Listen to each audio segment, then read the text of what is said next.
सभी को नमस्कार।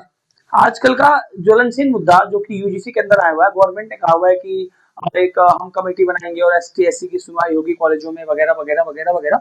हम हर इन टॉपिकों पे तो नहीं जाएँगे, लेकिन हम बहुत इंपॉर्टेंट टॉपिक लेकर आए हुए हैं। टॉपिक ये है कि एससी, एसटी, ओबीसी और जनरल है क्या? इसको जानने की ज़रूरत है। इसको ढंग से समझने की ज़रूरत है कि कोई सरकार अगर कोई काम करती है, तो बेवजह नहीं करती। उसके पीछे कोई ना कोई कारण होता है। तो आइए इसकी शुरुआत करते हैं। पहला पिछड़ा वर्ग आयोग आंदोलन हुआ था। पहला पिछड़ा वर्ग आयोग का गठन किया गया था। तो वो गठन आज ही के दिन 29 जनवरी को किया गया था आपका 1953 में, जिसके जो अध्यक्ष थे वो थे काका कालेलकर। उनको काका कालेलकर कहा गया, जिसको कालेलकर आयोग के नाम से जाना जाता है। इनको काम दिया गया था कि आपको देश में हर कोने में जाना है, तो पहचानना है कि जो हमारे समाज से जो जो दल जो अभी दबे कुचले हैं समाज में, जो पिछड़े हैं, जो हमारे समाज में जो एक साथ चलकर नहीं आ सकते, नहीं आ पा रहे हैं किसी कारणवश, चाहे उसका कारण हो अस्पृश्यता के कारण या कोई और कारण हो, इससे उनका उनके जीवन का हनन हो रहा हो, उनको हमें ढूंढना है और उनको एक टिकट देना है जिसका नाम है एससी यानी स्केड्यूल कास्ट, और जिसे कहते हैं एसटी यानी स्केड्यूल ट्राइब। स्केड्यूल ट्राइब जिसे कहते हैं जो जनजातीय लोग होते हैं, जैसे जंगलों में जो जनजातीय लोग, आदिवासी लोग, जो हमारे समाज से कहीं दूर हैं, हमारे समाज में नहीं मिलते। लेकिन देखा जा रहा है कि जो जंगल में रहने वाले आदिवासी लोग हैं, वो अब धीरे-धीरे कर करके हमारे समाज में मिलते जा रहे हैं। लेकिन उनके साथ सबसे बड़ी प्रॉब्लम क्या है? उनके साथ सबसे बड़ी प्रॉब्लम ये है कि हमारे समाज के साथ उठना, बैठना, पढ़ना-लिखना नहीं समझ में आता उनको। इसीलिए हम उनको आरक्षण देते हैं ताकि उनको कम नंबर पे भी उनको जॉब्स मिल जाए, क्योंकि वो हमारे समाज से दूर थे, अब आए हैं इसके बदले।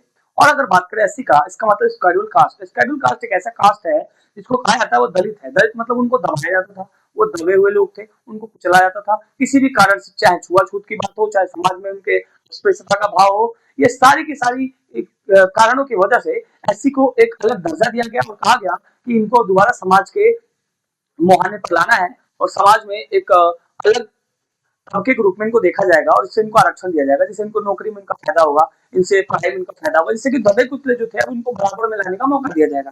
उसके बाद जो दूसरा आयोग था, वो दूसरा पिछड़ा आयोग था, तो जिनको मंडल आयोग से भी नाम से जानते हैं। उसकी शुरुआत 1 जनवरी को हुई 1779 में, यानी 1979 में हुई।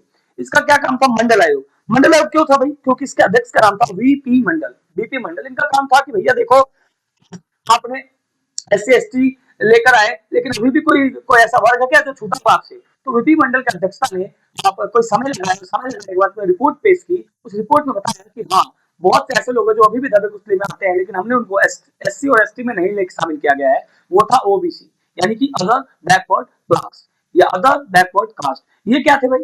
कहा गया उस टाइम पे कि 1980 की जो रिपोर्ट पेश की गई, उसमें कहा गया कि ये लगभग लगभग 50% ज्यादा ओबीसी की संख्या है, लेकिन हमसे अभी भी दूर है।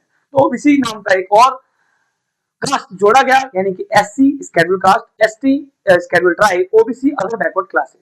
उसके बाद हम आते हैं ईडब्ल्यूएस, इकोनॉमिकल वीकर सेक्शन। ये भी एक सेक्शन है जिसको कहा गया कि ये गरीब लोग हैं, ये अभी भी, ये दलित नहीं है, लेकिन ये इकोनॉमिकल वीकर यानी पैसे के मामले में बहुत वीक है, इनके लिए भी आरक्षण लेकर आए। तो बचा इसको कहते हैं जनरल, जो इन सभी मापदंडों में जो शामिल है वो होता है एसटी, एससी, ओबीसी, ईडब्ल्यूएस और अलग अलग प्रकार के चीजें।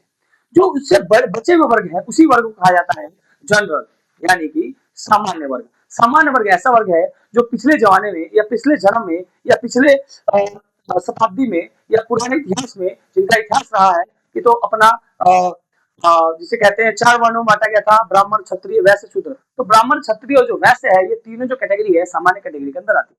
इसका काम था इनका काम था लड़ाई लड़ना, राजपाट चलाना, पढ़ाना, लिखाना, ये सब इनके कास्ट में आते हैं। इसी कारण से जो बाकी लोग थे वो दबे कुचले हुआ करते थे, लेकिन इसको ध्यान में रखे सरकार ने सभी को बराबर का दर्जा दिया। सभी को बराबर का दर्जा देने के कारण सभी हम बराबर एक साथ देखते हैं, पढ़ते हैं, खाते हैं, लिखते हैं। और यूजीसी के कानून में जो आजकल कंट्रोवर्सी चल रही है, उस कंट्रोवर्सी वीडियो हम जल्दी लेकर आएंगे। बहुत बहुत धन्यवाद।